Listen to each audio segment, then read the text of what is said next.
سڵاوتان لەبێت لە ڕووداوێکی ئاگرکەوتنەوەدا لا کەمپی ئاشتی لە عەربەد منداڵێک سوتا و گیانی لەدەزا و بەڕێوەبەری کەمپەکەش زانیاری نوێ ئاشکرا دەکات. پەخشان تۆفیق بەڕێوەبەری کەمپی ئاشتی باشار پرسی وت دوێنێ کاتژمێردەی بەیانی بەهۆی شۆرتی کارەباوە ئاگر لە یەکێک لا خێمەکانی کەمپەکە کەوتۆتەوە و بەهۆیەوە منداڵێکی 1 ساڵ و 8 مانگ گیانی لەدەستداوە. بەڕێوەبەری کەمپەکە باسی لەوەش کرد ئەو خێزانەی کە خێمەکەیان سوتاوە دایکەکە لە ئیش بووە و 3 منداڵی لە خێمەکەدا جێهێشتون.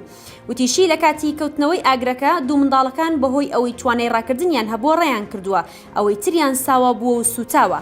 کەمپی ئاشتی تایبەتە بە ئاوارەکانی ناوخۆی عێراق و دەکەوێتە باشووری ڕۆژهەڵاتی شارۆچکەی عەربەد ساڵی 2015 لەلایەن ڕێکخراوی UNHCR ەوە دروست کراوە.